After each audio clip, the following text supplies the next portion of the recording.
Well, good afternoon, everyone, and welcome to this webinar, one of the first we've been doing from ISPIM, but this is very much trying to explore in a brief session some of the issues around managing humanitarian innovation. And this is very much organized with the support of the ISPIM Special Interest Group on Responsible Innovation. And Mark Steen, the SIG leader, will help with moderating some of the questions which hopefully you have at the end of my talk.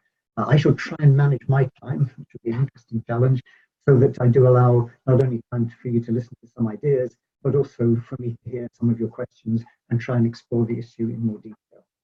So, humanitarian innovation. Basically, a definition, it's innovation, improved product services, positions, processes, etc. But essentially, the big thing about humanitarian innovation is the target, because this is to create social value. It's not about making a fortune. It is trying to do good in real crisis situations, whether it's natural disasters like earthquakes or famines, or sadly man-made disasters. And the good news is that there is a lot of innovation in this space. Lots of examples, pictures here, just to give you a sense of the wonderful things that can be done. But let me give you perhaps just a few to make that a little more concrete. In terms of product innovation, something called Plumpy Nut, which almost certainly you haven't heard of. But if you think of Nutella, the spread, and then imagine that as a super concentrated thing, Plumpy Nut is basically a very important product innovation targeted at very severely malnourished children, and it's a way of providing emergency feeding. It has changed and saved lots of lives. It's been an extremely successful innovation. Life Straw is one of the many product innovations designed to enable clean drinking water. It's simply a straw, and as you suck it up, filters inside mean that all the bad things in the water are taken out. Motivation wheelchairs, obviously wheelchairs, sadly people do need, but in the context of a disaster, when the roads and the infrastructure is smashed to pieces, wheelchairs need to be particularly robust, and Motivation have been very much working in that space to try and develop viable and robust wheelchairs. And PPOO, I think the name probably says it all, water and sanitation and hygiene are huge problems in the aftermath of a disaster. How do you get rid of all the pee and poo, and how do you handle that successfully? In fact, that's been a very important area for a lot of innovation. PPOO is just one of many successful product innovations in that space. Lots of process innovations. There is a great deal in the logistics field. Indeed, there is even a series of journals dealing with humanitarian logistics. A couple of examples I like. Field Ready is an organization which is taking 3D printing to disaster areas. And what they're really trying to do is to say, if we have broken pumps or damaged hospital equipment, rather than wait for a plane to fly out the stairs that are badly needed, we can simply download the design files and 3D print them on site. Perhaps one of the really interesting bits of their innovation, which they share with many other organizations now, is their use of crowdsourcing. The problem in 3D printing isn't just the printing, it's of course the design information, getting that available and at the right quality at the right time. And what Field Ready have done is to mobilize a large network of volunteer programmers, designers, who can upload relevant design information to solve the problem. So somebody on the ground flashes a picture, scans a picture of what they need, what's broken, and then this army of supporting designers create the design files which can then be printed. Similar idea, TWB is Translators Without Borders. Again, in a disaster area, one of the problems is language. There may be a lot of experts often flown in from the aid agencies, but the local languages may not be their skill.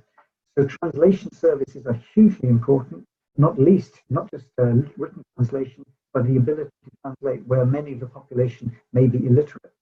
Translators Without Borders not only put translators in situ, but once again to crowdsource across mobile platforms to allow the capabilities of a large number of translators to be deployed.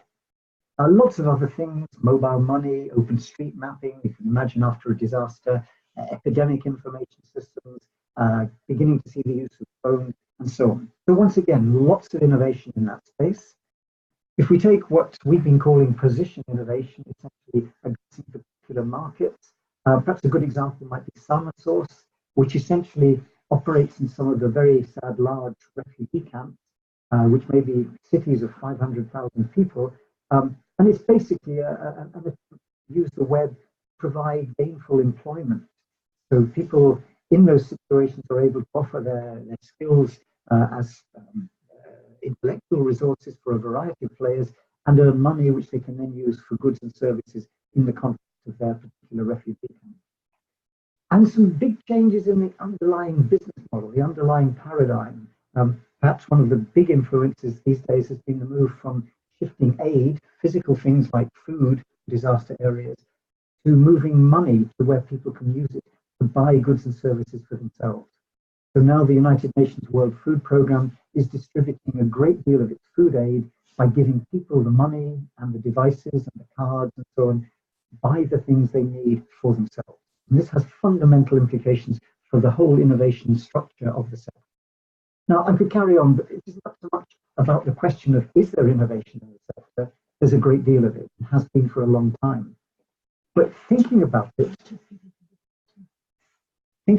is a very new thing. If you look at the literature, until 2009, there really was very little formal discussion of managing humanitarian innovation. How might we learn to do it better as a process? Since then, though, there's been an explosion, and we've had 10 years of fast learning, lessons from the mainstream innovation sector, experiments, a great deal going on to try and improve the way we manage the innovation process in the humanitarian field. And so we're beginning to see models and some underpinning theory that's specific to the humanitarian sector.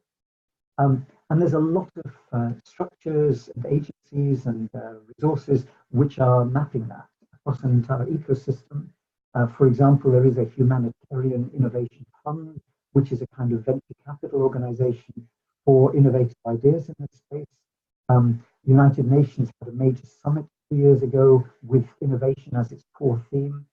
And many of the large agencies like the Red Cross or Save the Children now have formal innovation manager roles. So I wanted to briefly reflect on where are we now with all of this learning, this fast learning about managing innovation. Two bits of background research I'll draw on, but you're very welcome to explore in more detail.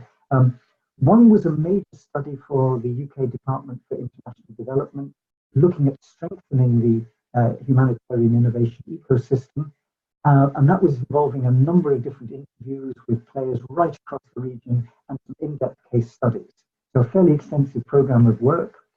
The other project I particularly drawn was a specific analysis, a case-based analysis in some depth of 15 completed innovation projects funded by the Humanitarian Innovation Fund. And that was particularly trying to answer the question, what does a successful humanitarian innovation process look like, and what are the success factors involved? So let me distill very, very briefly the sort of key lessons emerging from those two pictures. The first thing, and perhaps obvious to us who are skilled and interested in open innovation, collaboration matters. This is a sector where not all the smart people work there, and there's never enough people. So the innovation process depends hugely on building collaborative networks of various kinds and mobilizing them effectively in coordinated fashion. So a key success factor, particularly in the project, was extensive collaboration. And as I've already mentioned, organizations like Field Ready or Translators Without Borders or the Open Street Mapping Project, all of them, amongst other things, mobilized a kind of crowd in the cloud to help support the innovation resource on the ground. A second and perhaps obvious principle for a sector that's never formally looked at innovation or managed it as a process, we do know in the ISPIM world, innovation doesn't just happen, it's not magic, and it's certainly not just an idea. There needs to be a process which involves risk management and coordination and learning, and all of these sorts of things we could embed in a recognizable innovation process. What's clear in the humanitarian sector is there is a need to, and success is associated with, having a formal innovation process, and one which people can be trained in and which they can use to guide their different projects. A third strength of the sector is it's a very much an evidence-based sector. Like food or pharmaceuticals, this is a self-regulated but highly regulated sector. one where you don't just do things because they seem like a good idea. It's very much evidence-based, and that's a great skill because it means that progress is well-founded on things that make a difference. There is a limit to that. I'm going to come back to that point, which is that sometimes the focus on getting enough evidence before we move forward can slow down the pace of change in situations where there's an urgent need to do something new. A fourth key factor, and again I'd like to come back to this, is the huge importance of end users. Now the problem with end users, of course, is that many of these are traumatized. These are people whose lives have been turned upside down in disaster of various kinds. Getting user input, we know this is important in innovation, but getting user input in that sort of situation is very difficult. And so there's particularly a role for what we could call gatekeepers, intermediaries, people able to work with end users if the end users can't themselves articulate their needs and use those as input to the innovation process. But where it's possible to work with end users, there tends to be a much better quality, not just of the initial outcome, but also the possibility of diffusion to scale. Resourcing innovation, this is a sector that has still questions about resourcing. It's largely funded by donations of various kinds, public and individual, and there aren't necessarily the same kind of resources to draw upon.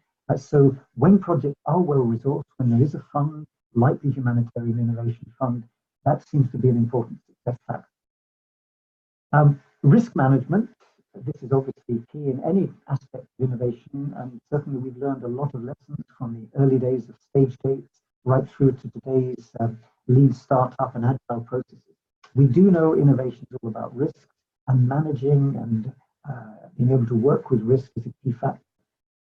Interestingly, in the case studies in particular, there was relatively little formal risk management. So there's probably a big area for improvement in terms of learning to deal with risks and using methodologies which have been proven elsewhere, help mitigate, manage, and indeed to imagine and forecast risks. And the wonderful catch-all that we see in any studies of innovation anywhere, it benefits from a culture for innovation. But I think the important thing here is that this is a sector which hasn't really thought until recently much about innovation. It doesn't have a coherent language yet. There are a lot of skill gaps.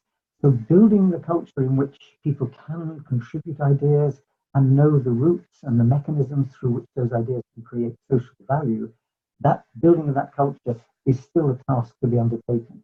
It is also, though, very clear that in those organizations which built some kind of a culture for innovation, which paid attention to it, that's a key success factor. So, what I'd like to really focus on and gradually steer the conversation towards the questions of responsible innovation are some of the issues and challenges emerging. Now, obviously, this is a huge story, so I'm going to be flying the helicopter fairly high, but these are issues which certainly require further exploration and indeed represent very interesting research directions as well as areas for practice to work very fast and very hard. One of them, of course, is recognizing that success is not certainly market success here. We're talking about social value, but it's also success isn't something that necessarily solves a problem. The whole lean startup kind of philosophy of experiments and failing and learning through intelligent failure is very much part of the humanitarian innovation story. And indeed, much of the evidence gathering recognizes that even projects which have failed can still provide useful learning for next time. So there's a great deal of interest now in how we might translate models of agile innovation into the humanitarian sector. It's also a sector which is still facing what I'd call the heart versus the head challenge. It's a sector which wonderfully attracts people who care. It's full of people with big hearts who want to make a difference in a very difficult situation. It's like healthcare. The problem is that some of the things that go to making innovation actually happen, what Peter Drucker famously called the discipline of innovation, some of those things are lacking. And I've given the example of risk management. What we really need in this sector is going up a fast learning curve, a lot of capacity building around how to organize and manage innovation from startup through to growing and scaling successful innovation. It's an unbalanced sector. By definition, this is hugely about need pull. The need is crisis, it's desperate sometimes, but there's relatively little prospective R&D. This is a very much an unbalanced front-end sector, and there's probably scope for a great deal more prospective research, foresight-related research, things that create possibilities rather than trying to solve problems under crisis conditions. I mentioned the question of user engagement, and this really is very, very critical. We've learned a lot, obviously, in the innovation field about user innovators. We know there's a lot more of it around. Users are a hugely valuable source of innovation for two reasons. They not only give us great insights into the particular kinds of thing that will make an innovation work better, they have a lot of sticky information, but also if users are engaged in the design of an innovation, then other users are likely to adopt it because it's been developed by people like us. So the diffusion problem of compatibility is to some extent dealt with. So there's two powerful reasons why we need user engagement in this sector, but it's hard to do. I've already mentioned we have this problem where people may not be able to articulate their needs, they may be traumatized through crisis, but even if they can, we sometimes make false assumptions about what we think they need. One classic example, mosquito nets. That seems a rather important emergency tool to avoid malaria spreading. What was interesting in the particular application of that innovation in one African context was that right then, although the mosquito nets were useful, it was better for people, they felt, users, to unravel the nets in order to make rope, which they could then use for a variety of things that would solve their problem. So really getting close to user needs is a challenge, perhaps one of the biggest challenges in the sector, but we still haven't got the full set of devices to deal with it. I also mentioned this earlier, the desire for evidence and for evidence-based policy and action is very commendable, particularly when we're dealing with people's lives and people's very fragile situation. But sometimes the weight of evidence required to trigger change, particularly for radical innovation, can act as a brake on innovation. This is also a sector which perhaps follows from that, where search trajectories, where we explore, are playing safe. It's a lot of do what we do better innovation, a lot of incremental improvement on patterns that have been around for a long time, much less exploration of radical alternatives and options. And that also highlights where entrepreneurs sit in this system. This is not a system where entrepreneurs are welcomed with open arms. They're often marginalized. They're seen as one man put it to me, unlicensed mavericks. They're kind of dangerous characters you want to be careful of them. They are, of course, as we know in any situation, the source of potentially radical new ideas and disruptive and very powerful opportunities, but it's a system where the role of the entrepreneur is one in which the organization is often uncomfortable.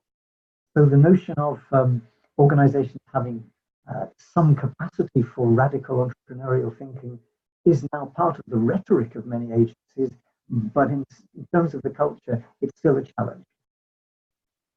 And that also links to the way entrepreneurs might work. We know good practice in not only startups, but also in established organizations, in corporate entrepreneurship, the ideas of agile innovation, lean startup, of experimenting, minimal viable product, prototyping, learning, and what's sometimes called intelligent failure. We know these are really valuable. But how do you apply them in a context where, by definition, you're talking about vulnerable people, where experimentation comes directly into conflict with ethics? There's a really big set of questions around that. How to find ways through that is perhaps one of the urgent agendas for the humanitarian innovation system.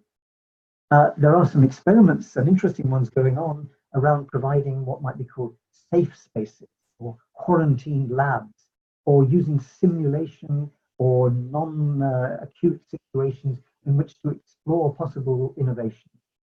So there is certainly some work in this direction, but a great deal more that's needed. There's also a problem that many of the experiments, many of the interesting entrepreneurial things that take place, many of the pilots and prototypes are small. That's not really very beautiful in this sector, because this is a sector which requires very often things to be scaled. It's a sector where there's real scope for replicating solutions because many of the problems are very similar, even if the geographical location of the crisis is different. So there's a lot of interest now and a lot of research around how to move to scale from what might prove to be successful short-term and successful local pilots. Part of the problem is what some colleagues have called the missing middle, the link between the small pilot and the mainstream. Perhaps to put that in perspective, this isn't just a physical or an organizational thing, this is also a time problem. I mentioned earlier one of the big innovations in the sector has been around the use of cash as a way of providing food aid. Now, the traditional model for delivering food aid goes right back at least to the middle part of the last century. We had food surpluses in some parts of the world, so we could ship them out and distribute them to places where food was short. So the model was essentially shifting food and distributing it. That became less clever when we didn't have food surpluses, but we could still use money to buy food locally and distribute it. But it's all about physical distribution of food. 1985 in Somalia, working for UNICEF, one field agent, one of these maverick entrepreneurs, found he had a real problem. The food he was trying to ship was simply getting robbed by bandits, so he couldn't shift the food. People were starving. He said to his boss, look, is there not a possibility that I could give people money? I think they know where they can find food for themselves if they had the money to buy it with. And his boss was a very wise, I think, innovation sponsor. Formally, he said, of course, that's against the rules. Informally, he said, I didn't hear you say that. I don't want to know that you're doing that. But he was effectively saying, give it a try. It worked. Not only did it work, but that entrepreneur then mentioned it to other colleagues in other sectors. And gradually, throughout the 1980s, a series of small pilots took place. Problem was that those pilots, those small things, although they accumulated bits of evidence, weren't enough to change the system. And it's actually taken nearly 40 years to begin to shift the system from how it used to deal with food aid to this new model, which is based around what's called cash programming. So that's not to be critical so much as to question, does it need to take so long to move to scale when there is such an urgent need? And if it is going to be shorter, then how do we manage that scale challenge? Okay, I want to spend the last 5 minutes briefly linking this to the question of humanitarian innovation. I'm not about to shift my lecture. The picture you should be seeing is of somebody with a piece of dough. I'm enjoying making bread. It's something I spend a lot of time doing. And the thing about dough is, as you see in this picture, when you start making it, it's flexible, it's malleable, you can pull and put it into different shapes. But of course, when you bake it, it becomes hard. That's the shape it's going to be. And it's a kind of metaphor for the way we could think about innovation. Innovation is shaped, particularly technologies. Innovations are shaped, malleable, especially at their early stages. So there's a big question. If we want to shape and make innovations really represent all the different voices and players, how do we articulate that? How do we actually get the different voices and different perspectives into the mix? And that really underlines the point I made earlier, how important it is to get inclusion and user perspective, to get an improved design, and to get widespread downstream acceptance. So there's a lot of very good reasons why we want to do it, but how is the big question? And that's very much the territory of responsible innovation. It's not a new theme, it's been around for a very long time. Part of it has been concerned with managing irresponsible innovation, trying to avoid bad things happening with innovation. But a lot of it is to do with also how do we build in inclusion, how do we work with different perspectives to ensure we get the right number of people, the right kinds of solutions. So responsible innovation, it's something which we know quite a bit about now, and the nice thing is there is an ISPIM special interest group dealing with it. Let me try and just briefly link that theme to humanitarian innovation.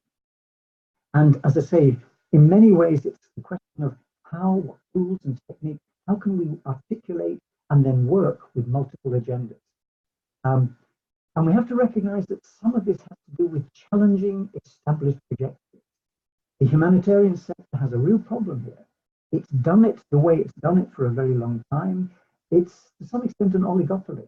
There are a few very large players. the Red Cross, the United Nations, Save the Children, big institutions with established ways of doing things, which means that if you come up against that, if you're wanting to challenge those trajectories, you're crashing into what one of my colleagues here in Norway has called institutional walls.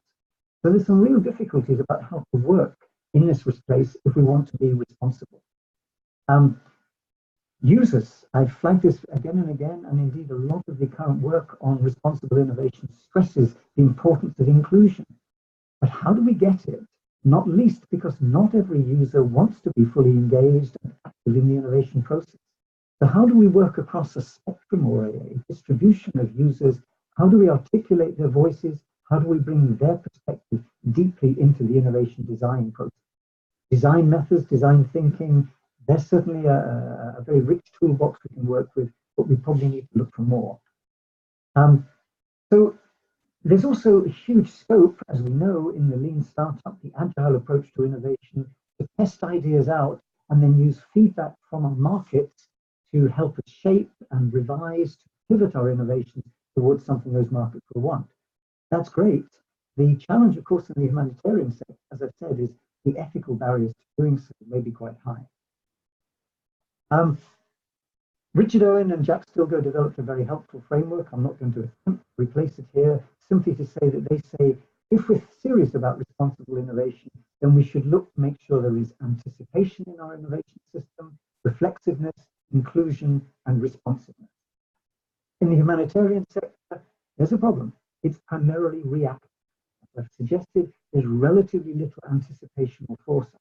So there's almost certainly scope for a lot more thinking ahead rather than crisis reaction.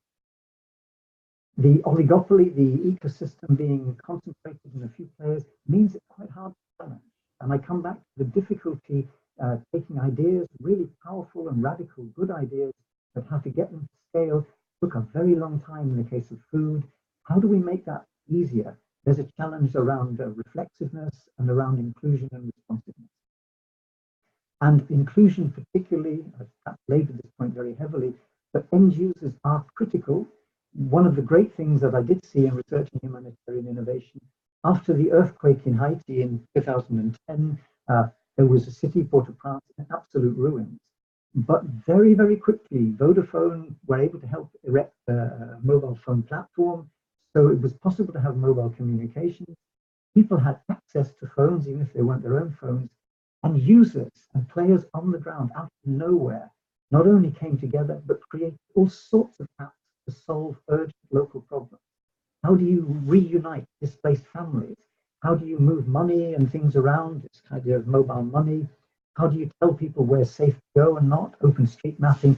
So many different applications. But for me, what was fascinating was this was essentially users creating bottom-up solutions to their particular needs.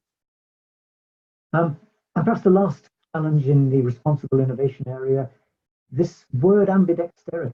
Can we get an organization which is simultaneously good at innovation in the mainstream, doing what we do well and better, but also can we allow for, at the edges, entrepreneurial, challenging, radically different stuff? And this is a sector so far where most of those maverick entrepreneurs run the risk of crashing into some fairly well-defended walls. Okay, I'm going to summarize and then hopefully we have some questions or some comments from your side.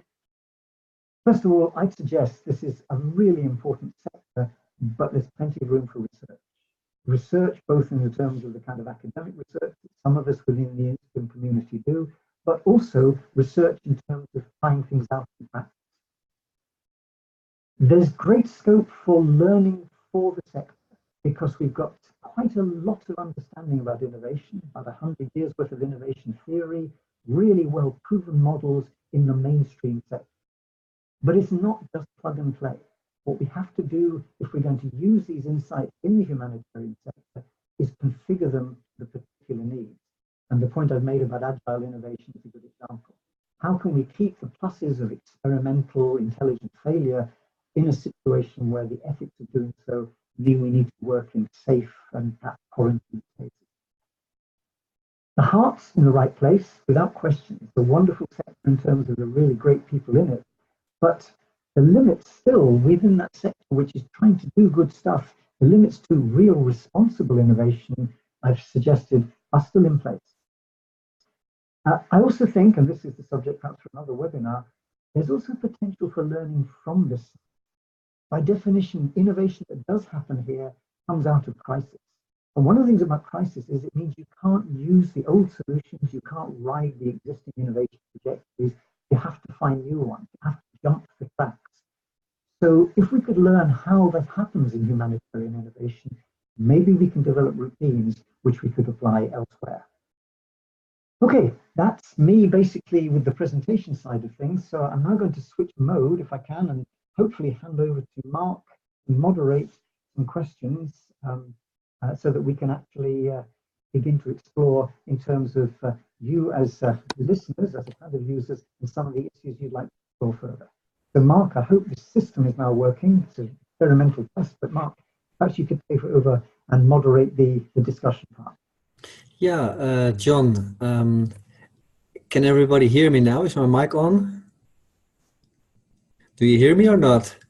I can hear you. I can hear you fine. I'm not sure everyone else can, but I can. Okay, I'm assuming everybody can. First of all, okay, I'm seeing in the chat, yes.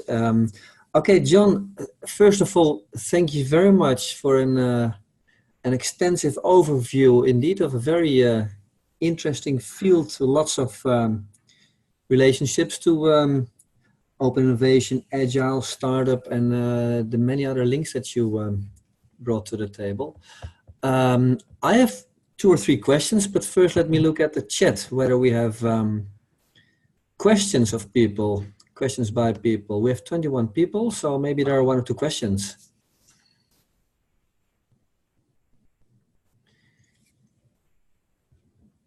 I don't know how fast people can type.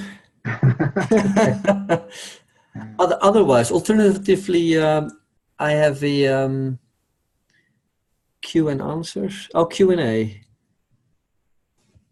So it's a relatively new system for me. No, there are still no questions in the Q&A. So, but I think Tatjana has a good point. Let's put the questions in the Q&A. There's on the bottom of the screen is a tab that says Q&A. Mm-hmm. John, maybe otherwise to kick things off, 2 questions, and please feel free to mix the mix the questions when answering them. You were talking about the challenge of combining different agendas, and also in the beginning you were stating that the distinct for humanitarian innovation is the social value, the social outcomes. But on the input side, there's still real money that needs to go into it. Mm-hmm. So I can imagine, and you know lots more about it, of the sort of maybe the dilemma or the translation problem between, yeah, we need money, and what will produce is not profit, but social value in some sort. And then you're also drawing attention to the not so handy way of producing too much evidence, like this is exactly what we did, because then too much effort goes into there. But maybe you can ponder upon that, yeah, the inputs that are financial also, but also you were talking about intrinsic motivation of people, of course, and in the output, which is mainly social value. I think that's maybe a first topic, and then we'll see whether other people have any thoughts on that. Lots. A great question, and we. I think the issue with the sector is it can never have enough money. Let's put this in perspective. The conservative estimates are that at this moment in time, probably 250 million people, 250 million people are directly affected by some kind of disaster, are in need of humanitarian support. But it's a big question for all of us as human beings on the planet. So there's never enough resources. We need money because money enables other things, but it isn't just about money. One of the heartwarming things, but also one of the very practical entrepreneurial lessons from some of the examples I gave is how much we could do by mobilizing the crowd as a voluntary source. So whether it's field ready with their designers, whether it's open street mapping with their experience of that technology, whether it's Translators Without Borders, what's going on there is classic entrepreneurs, startups looking for resources wherever they can get them. When we teach entrepreneurship, it's, find your resources and build your networks and be creative in how you do that. So in a sense, there's some of that going on. There is, I think, a willingness on the part of governments and large corporations as part of their social responsible agenda contribute, but is also not too much against their own interests. One of the areas that I've mentioned several times is the idea of cash programming. One of the tools for enabling cash to be distributed is clearly not distributing banknotes to people. That lends all sorts of risks around corruption, around robbery, and so on. But if you can move money electronically, mobile money, what could you do? And of course, that's a really powerful tool. Well, Safaricom, which is Vodafone's subsidiary in Kenya, developed something many of you may have heard of called M-Pesa, mobile money essentially, which now handles 50% of GDP. This is a country which streets ahead of anywhere I know in Europe in terms of mobile money. Now, this is a technology which clearly matters in the humanitarian space, but has wider implications. Vodafone began that project with our department, the UK Department for International Development, but has learned a lot and now basically is sitting on something where it can not only make money as a mobile phone provider, but also provide socially valuable infrastructure tools. So it's not necessarily a conflict between social value and commercial value. The World Food Programme quite rightly said, we don't know anything about shifting money around or managing a money system. We're about food aid. Who does? And they have a very successful partnership with MasterCard. And MasterCard, of course, provide a great deal of expertise on fraud, on moving money, and all this.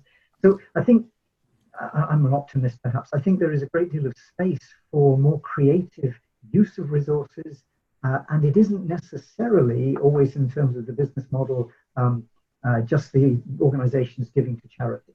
There may also be business models, but we probably need some business model innovation around that space. Thank you very much, John, for the answer. Meanwhile, 4 people have typed questions. One is on the discussion of social innovation development studies. Another one is on compassion organizing, which I like very much as a new term. Maybe you can leave them and then integrate them into the question that I'm now going to articulate based on number 3 and 4. So Harald Throno-Holst and Hani Tarabici. And they talk about user involvement, not to marginalize end users any further, but rather to empower them. And I think that's another question that I had in one of your last slides. You were mentioning as a challenge or an issue, the engagement of users, empower them. In the past, I've worked with the capability approach of Amartya Sen and Martha Nussbaum as a framework. You're also talking about the user needs and how to articulate them. And here's the dilemma. Maybe that covers the questions 3 and 4 as well. If on the one hand, you have on the ground the people that are in need, maybe as question 3 says, traumatized, recently been in a crisis on the one hand, and then, well, the generic problem that we know from marketing studies, can you ask people for their needs? On the one hand, and it's a especially vulnerable group, of course, and the situation is very dire indeed. And then on the other hand, more an objective view on a helicopter view, if you like. That is also the capability approach view very often, zooming out and establishing, being able to establish, well, there's clearly an objective need for this or for that. And both stories are true. One story is on the ground and one story is from above. Yeah. Any thoughts on that? A lot. I mean, in terms of a personal research agenda, I think this user inclusion is a really rich field which could make a difference. Yes, for the reasons you said, you can't run a focus group on people who've just had the world collapse on them, quite literally.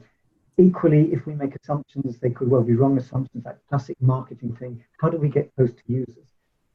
I think we've got a much better toolkit than we had even 10 years ago. A lot of design thinking, a lot of empathy, a lot of anthropological techniques, allowing even illiterate people to express things. I think there's a lot of space there in terms of improving our toolkit.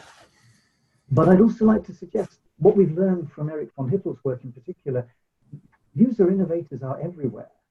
Frustration, crisis fosters innovation. Farmers do it, health professionals do it, mothers do it.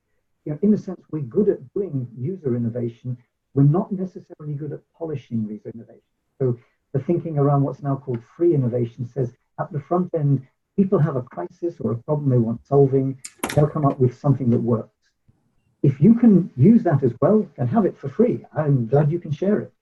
The challenge is, of course, how you move that to making it a viable product, constructed, robust one, which can be used at scale. And that's where you probably need some professional skills. So I would see real opportunities in a kind of user innovation lab approach, and maybe even allowing some of those active user innovators some financial resources to develop those. So I could imagine extending some of the thinking around free innovation and how to make that happen to this humanitarian space as a way of getting at user insights very directly. But there may be many other mechanisms as well. Yeah, thanks a lot. I'm hoping that this has answered question number 3 and 4 of Harald Throne and Hani Tarabici. Maybe to close things off, any ideas on social innovation, and also the word that Hani Tarabici, if I'm pronouncing it correctly, was compassion organizing. It's a new word. How does that resonate with you? Just to close off, maybe also the webinar, some closing thoughts. Well, first of all, it's great. Thank you. It's a great word, a great phrase. I like it very much. I guess one of the things for me, as somebody who studied innovation for a long time, one of the big sort of splits between the last century and this one is just how much we really can reach lots of people as players in the innovation process, crowdsourcing. And so, in a sense, compassion organizing, if we could crowdsource not only the passion, the compassion, which I think as human beings we would have naturally, but what we can bring to the party, whether it's money, whether it's ideas and skills and so on. In a sense, for me, some of the exciting things in Field Ready and Translators Without Borders has been this compassion focusing, not just organizing, but focusing to very specific needs. And I think we've got tools and we're learning to make those tools better around using the cloud and using the crowd in the cloud to help do that. Thank you very much, John. Thanks for preparing. Thanks for your excellent overview. And if I understand correctly, the recording will be made available, including your sheets. I don't know whether they will be integrated or separately. We'll figure it out. Mm-hmm. Tatjana, any closing thoughts on this? Or are you not in the Tatjana isn't in the room with me. I'm not quite sure where she is. So I think she's on the phone with Stefan trying to steer from behind. But well, they're doing very well. Thank you, Stefan. Thank you, Tatjana, for all the technology. Thank you for the participants. If you have any questions later on today, please mail them either to me or to Tatjana. I guess our email addresses are somewhere in the email conversation. Again, thank you very much, John. Pleasure. Thank you to all the participants. Have a nice day. Bye-bye. Bye-bye. Ah, it's Tatjana. Oh, that's what... Okay.